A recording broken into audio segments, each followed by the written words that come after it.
Well, happy Father's Day, and it's getting more and more difficult to celebrate Father's Day. Fathers have always been cheated, at least in comparison to Mother's Day. If you ever look up the stats, not even close to half as much money is spent for dads on Father's Day as is spent for moms. Dads don't get half as much of the attention or maybe not even the respect. Not to mention the fact that out there in the world right now, there are forces aligned against men in general and the need for men in general and fathers in particular. I think it's amazing to see people that are just anti-Father's Day. And I understand some of their past hurts and pains, but still, man, that's a far cry from when I was a kid. When I was a kid, one of my favorite shows back out of, this must have been the 1950s or 60s, black and white before color television, a show called this. You couldn't call a show this today. It was called Father Knows Best. Starring the Anderson family. I think the father's name was Jim, and I remember the kids' names. I just remember he called the oldest daughter Princess, the only son Bud, and the little girl he called Kitten. And you know what? Yes. Was it chauvinistic by today's standards? Yes. Was it idealized? Yes. Was it sugary sweet and almost like there's no family like this in the world that really exists? Yes. But there was kind of something cool about it. And I miss stuff like that. There are other shows that had pretty healthy fathers. My Three Sons, starring Fred McMurray, man. He was a father of, as the title suggests, three sons, who was a widow back in those days, and it was really rare, trying to be a single dad. And he was a loving dad. Not perfect, but a loving dad. It was a healthy relationship. So many other shows I could mention. Man, that was a far cry from shows that came out years later. These shows are old now. What is it? Married with Children with Al Bundy. That's a funny show, I agree. Or one of my all-time favorite shows, particularly the early seasons, is The Simpsons, Homer. Now, what a far cry, how far fathers have come in all these years, and not in a good way. And the world, all I'm trying to say is this: the world, except for trying to sell stuff to you, doesn't honor dads too much. We want to today. Even in church. When I grew up in church, here's how Mother's Day went. It's Mother's Day. Yay, Mom. We celebrate Mom. Whatever successes we've had, we give all the credit to Mom. Father's Day in church, not out there in the world that I just mentioned, tended to be quoting verses like this.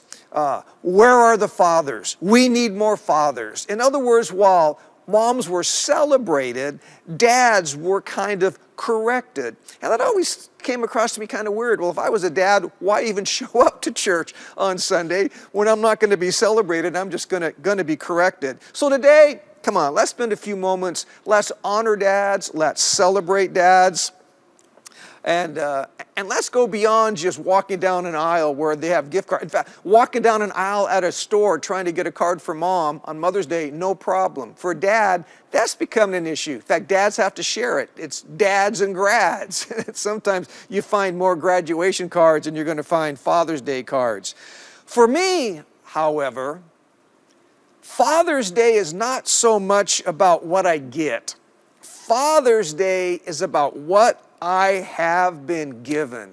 I got to tell you, man, I feel like a blessed man today as a father and as a grandfather. And being a dad and a grandpa has made me a better man. I heard my dad say one time that one of his goals in life was to become a better man every decade. And that kind of encouraged me. I thought, a decade? You give me a decade, I might be able to show some signs of improvement within a decade, and that's kind of become a theme for my life. I want to become a better man every decade, and I think I'm doing it. I think if I could live to be 500, I might be a pretty decent person on all that. But you know what? All I'm trying to say is this, is that fathering has made me a better person. Moms have that natural connection with any kid being born because, of course, the time spent in the womb and the connection right after the birth, and all of us literally come out of our mothers. But somehow when I became a father, that brought something out of me. Fathering brought a strength into my life that I didn't know I had.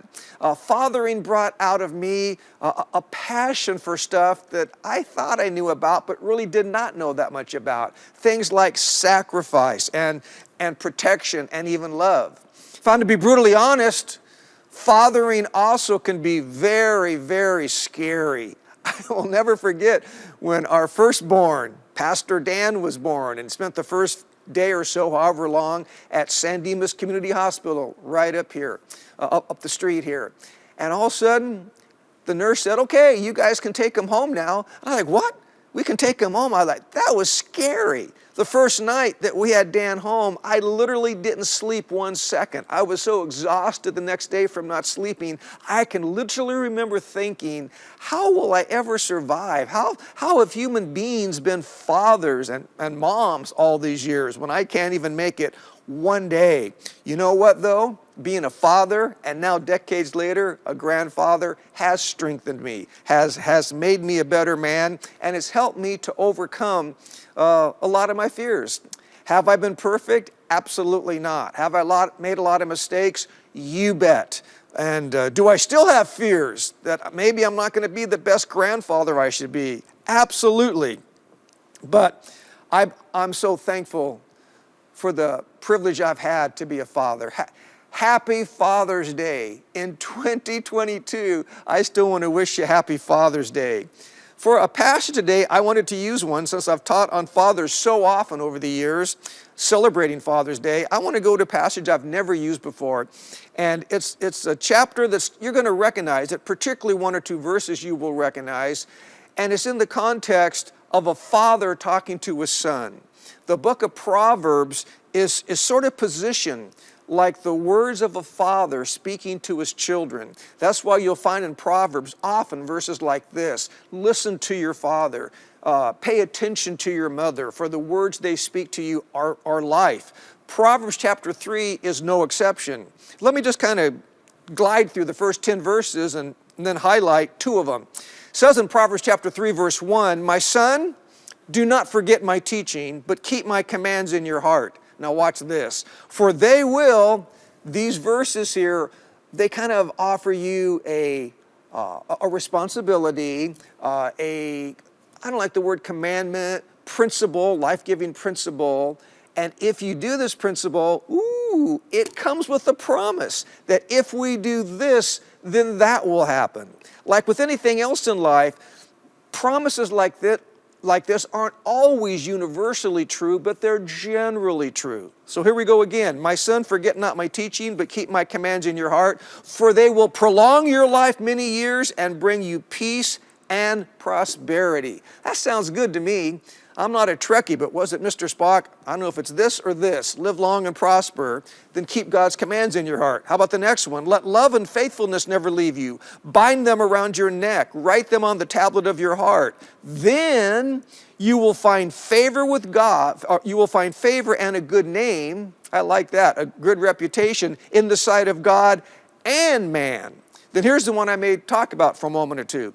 Proverbs chapter 3, verses 5 and 6. Trust in the Lord with all your heart, and lean not on your own understanding. In all your ways submit to him, or as the King James says, acknowledge him, and he will make your path straight. Next one says, do not be wise in your own eyes. Don't be a wise guy. Fear the Lord and shun evil. This will bring health to your body and nourishment to your bones. The Hebrew there means you'll have strong bone marrow. And that was written hundreds, thousands of years before medical science discovered how important a healthy bone marrow is to your entire body. Honor the Lord. Here's the last one we'll read. Honor the Lord with your wealth and with the first fruits of all your crops. Then your barns will be filled to overflowing, and your vats will brim over with new wine. That's sort of an Old Testament way of saying what Jesus said, that if we give to the Lord, give, and it shall be given unto you. Good measure, pressed down, shaken together, and running over. These are admonitions from a father. These are suggestions he's saying, if you want to live a life where you live a long life, a prosperous life, a healthy life, a happy life, then these are a few key things you need to do. My dad when I was a kid growing up, had three heroes that I will never forget.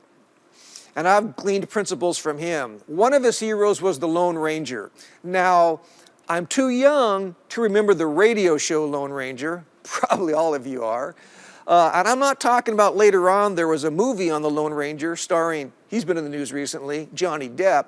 I'm thinking about the original Lone Ranger as was portrayed on the TV show and in the books. The Lone Ranger was a good guy, and yet he wore a mask.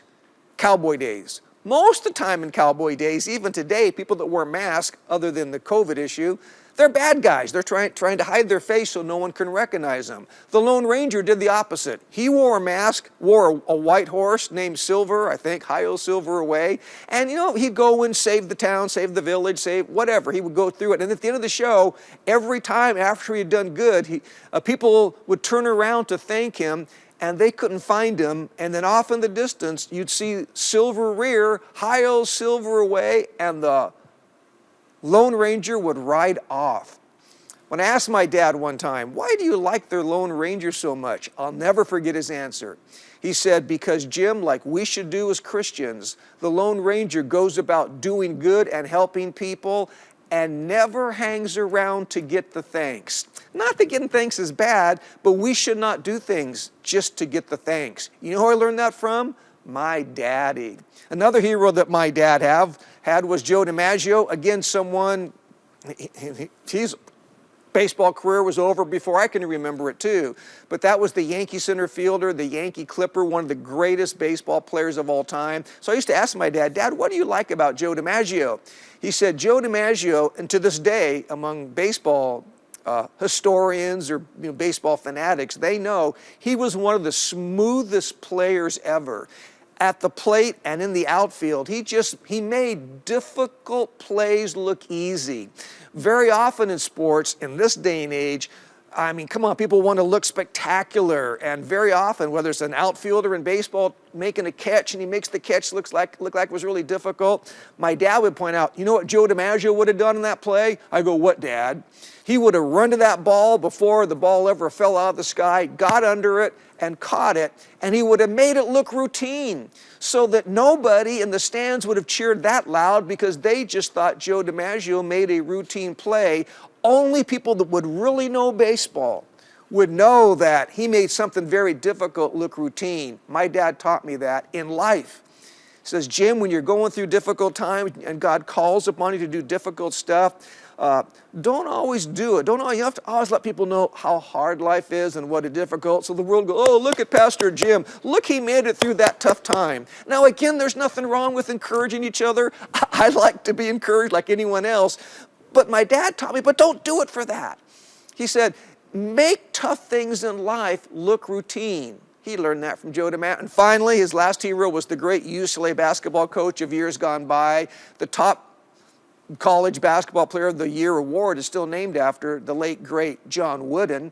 And I could say a lot of things about John Wooden, but one of the key things my dad liked about John Wooden was that he taught his teams to always have, and listen to this now, poise under pressure.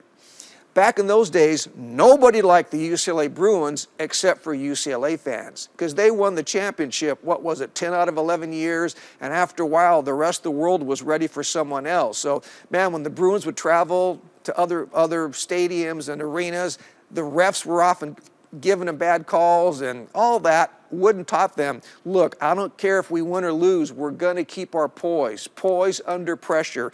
And I picked that up in life from an admonition from my dad. One of the key admonitions that we just read is from one of the most well-known passages in the Bible when Solomon says, here's what you ought to do. So let me be a dad to you right now. Trust in the Lord with all your heart. Whoo, how simple does that sound? Trust in the Lord with all your heart.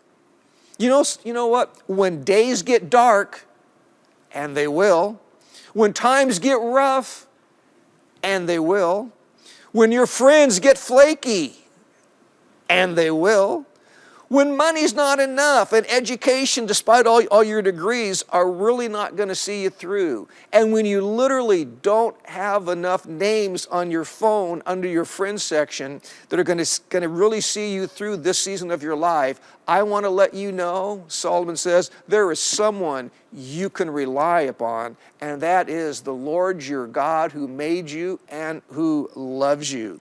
Now, trusting in God, let's think about that word trust for a moment. More than belief, it's trust. That means, by way of implication, that if we're going to trust God, we can't always trust other things. Let me say that again. If we're going to actively trust God, that means that while we may get advice from our friends, we're not going to ultimately rely upon or trust them. While hopefully our money situation is okay and maybe money can help us a little bit in whatever drama we're going through, but ultimately we're not going to trust in that money or our degrees in education or whatever power we have in life. Maybe we have in business world, political world, culture, we have some positions of power, but ultimately we're not going to trust in that. We're going to trust in the Lord. You know, the good news is if we ever get into a place where nothing else works as believers, we are still in good shape, baby. We're in a perfect position. Say, all I got's God. That's the only thing I have left is God. Well, good. Because no one is as reliable and trustworthy as our living God. So trusting in God means there's some things I'm going to have to let go of. I don't want to get into anyone's case right now, but when you go through stress, if all you do is get high on weed or have a little bit too much to drink every day, you're missing out on what God can do for you. Don't trust that grass. Don't trust that alcohol to see you through. Trust the Lord. What's that verse? Is it Proverbs 10:22? One of my favorite verses. It says, "The blessing of the Lord maketh rich." It's the old King James. The blessing of the Lord maketh rich. But what about the last part? And he adds no sorrow to it. If you really look at that in the Hebrew, it kind of means no hangover. You know, I just made reference to weed and to alcohol and sometimes the other things we can do, but often there's just a regret. If you made your money and if you've gotten ahead by doing smash and grabs, or maybe you cheated out your family or cheated the boss or whatever, you may have some stuff now, but there's always in the back of your mind and in your conscience, it's just not quite as good because you know it ain't right. Look at me. The blessing of the Lord makes one rich. You have, people used to say, remember that word fat for a while years ago? You can live large for God, live fat for God, and there is no hangover with it. Yeah, if I'm going to trust in God, I don't have to be criminally minded to begin to provide for my family or to get that endorphin rush to make life seem exciting. I can believe that God will supply all of my needs according to his riches and glory. I can trust that and have trust that. Marguerite and I have trusted that for decades. This church has trusted that, and we shall continue to. I can keep my head held high and my hope alive because I know I am more than a conqueror because I'm trusting God. And even when things seem like they're falling apart, he promises me that while a lot of that may be dark and bad, he's going to work it all together for my good. Listen to Daddy Jim right now. Listen, my grandkids call me Poppy. Listen to Poppy. You will never regret trusting God.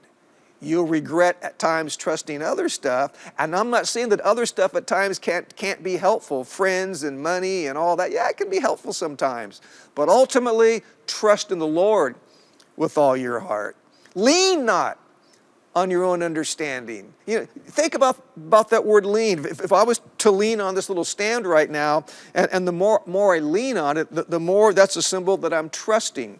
I'm depending upon this to hold me up.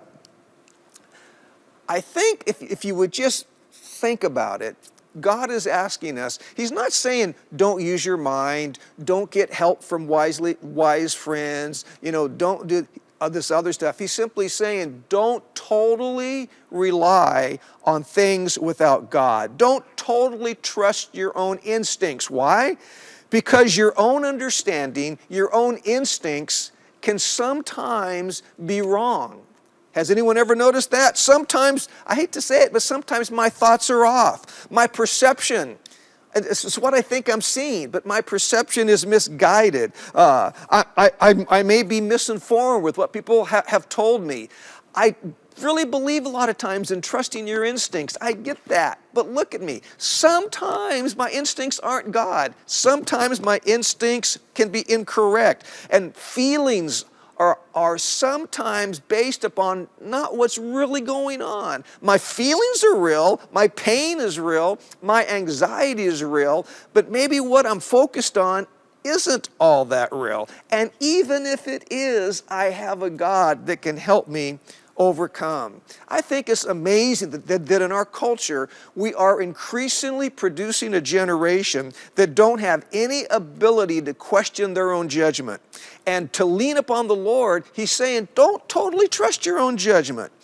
I'm not against this phrase, but there's a phrase I'm hearing a lot these days, my truth. And there's a lot about that phrase, my truth, that I think is good and admirable, but there's a danger to it. If my truth is simply contrary to any other truth, then I need to at least examine that maybe my truth isn't based on reality. If you would tell me, Pastor, my truth tells me that 2 + 2 = 5. Well, good for you. You're an American. You have every right to think that. Thank God we live in a country like this. But you know what? I don't care what your truth is. That's not right. All I'm trying to say right now, are you going to lean that much on your own understanding?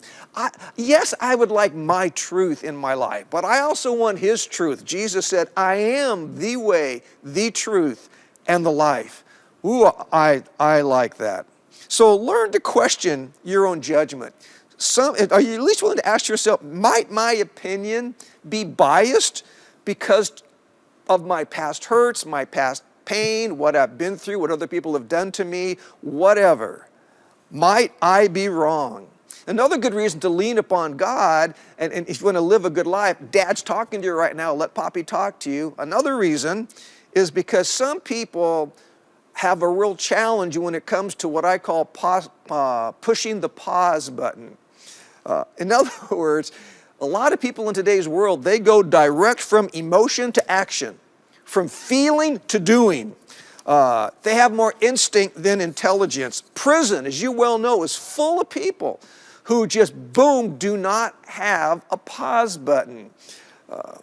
My dad, that's one reason my dad was very careful about having weapons around the house, because you know what, if I got really mad at my brother or a friend or an enemy and got in a fight, you might beat the you-know-what out of each other, but at least when you're done, unless it gets really bad, you could recover. Maybe the next day you can apologize and be friends. But if you take out a gun and kill someone out of a rage with no pause button, you know, you may be authentically really, really sorry seconds later. Oh man, it's the biggest regret of my life. But now it's too late because you don't have a pause button. Trust in the Lord with all your heart and lean not on your own understanding.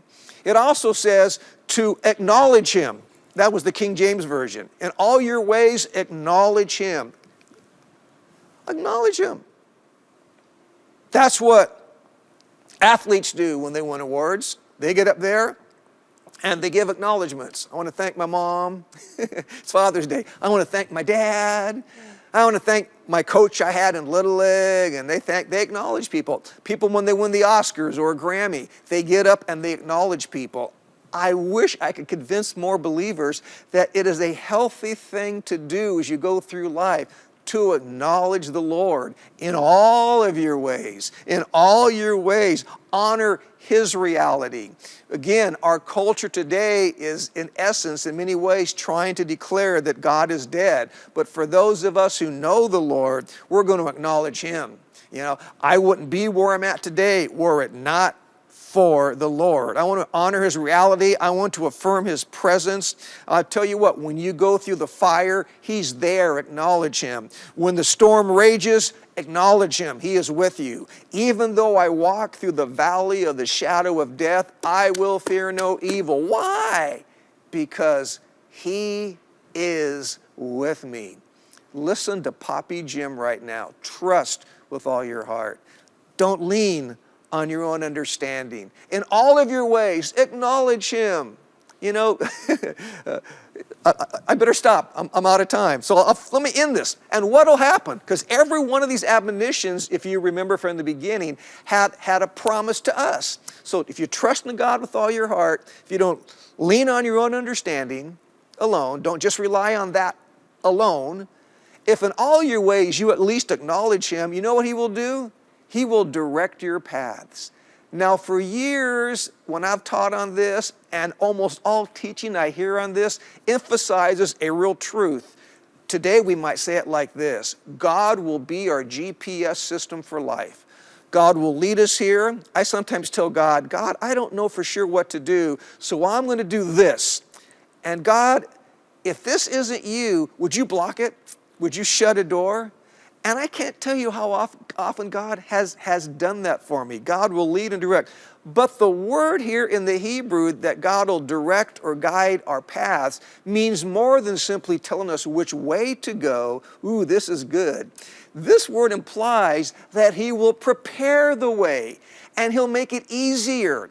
Think of John the Baptist. He prepared the way for Jesus, and when it would quote that Old Testament prophecy, it would say, every mountain shall be brought low, and every valley shall be built up. What does that mean? That means he's trying to make the journey easier. It's not all like this. It'll be more level. The journey won't be all over the place like that. If you want to take a scenic route, you can do it because you want to, not because you have to. You won't be all over the place. God will level things out. He'll prepare things. If I could make it simple, God can make our paths, listen to this, easier and better if we trust in him with all of our heart and lean not on our own understanding and acknowledge him. He'll not only lead where we're going, he will make it easier and better. That's why God is so incredible during difficult, dark times. I'm not saying we'll never have tragedies, that we won't ever be laid off, that loved ones won't die, that we might get ourselves into a lot of pain physically and emotionally. But God, even there, can make it a little bit of an easier, what did they used to say? A little bit of an easier road to hoe, a little bit of a better journey to go through. I know a lot of you could testify right now that while the death of that spouse was something you'll never completely get over, that God showed up in the midst of that divorce. No matter whose fault it was, in the midst of that, God can still show up and direct not only tell you what to do, he can make your pathway a little bit easier. When I used to stay at my grandparents' house out by the airport in Westchester as a kid, I have a very special memory of my father. And my dad died, here in church in the year 2000. I was the oldest, and so my mom and dad sometimes would drive us from West Covina all the way over by the airport. Traffic wasn't quite as bad back in those days, but it wasn't good, to have my grandparents babysit us so they could have a night out. And very often, because they didn't have very many dates very often. My dad had a gas station. He worked long hours every day. But when they did have this time of a date, we would get tired and often fall asleep. I can remember being asleep at my grandparents' house, and all of a sudden, arms coming underneath me to scoop me up. Sometimes when I talk about this, I start to cry, but I can make it today. I could feel my daddy's arms scooping me up, and then he put a blanket over me, because out there in Westchester, close to the beach, even during the summer, it would often get a little bit damp, foggy, a little bit chilly compared to West Covina at night. And then he would carry me out and put me in the car. And because I was the biggest, and by then, oftentimes the blanket didn't cover me all up, and I can feel this like it was yesterday. The warmth of the blanket, the security of my daddy's arms, and the chill damp of the world hitting my feet. Isn't that weird? I can still feel that. Why do I think about that? Because that's an image to me of how much my daddy loved me. That's an image to me of how much my Heavenly Father loves me. Sometimes when I'm going through a damp, dark, time, I can feel my Heavenly Father come and just scoop me up and cover me with His love and with His blanket. And sure, I'm still in the world. I can still feel the storm, still feel what's going on. But like He promised me, He'll make a table before me, even in the presence of my enemies, and goodness and mercy are going to follow me all the days of my life. Ooh, I want to tell you, I had an earthly father, and still do. He's in heaven, who loved me. I have a heavenly Father who loves me, and so do you. In fact, even if you're looking at me right now saying, Pastor, I never had a dad, or I never knew my dad, or I was in foster care, I feel bad that you didn't have some of the same benefits I had, but I promise you that there is a Father in heaven that loves you with an unconditional, unending, everlasting love, and His love is greater than anything you can ever face in your life. So the question becomes, would you give Father God a chance? Would you trust in Him?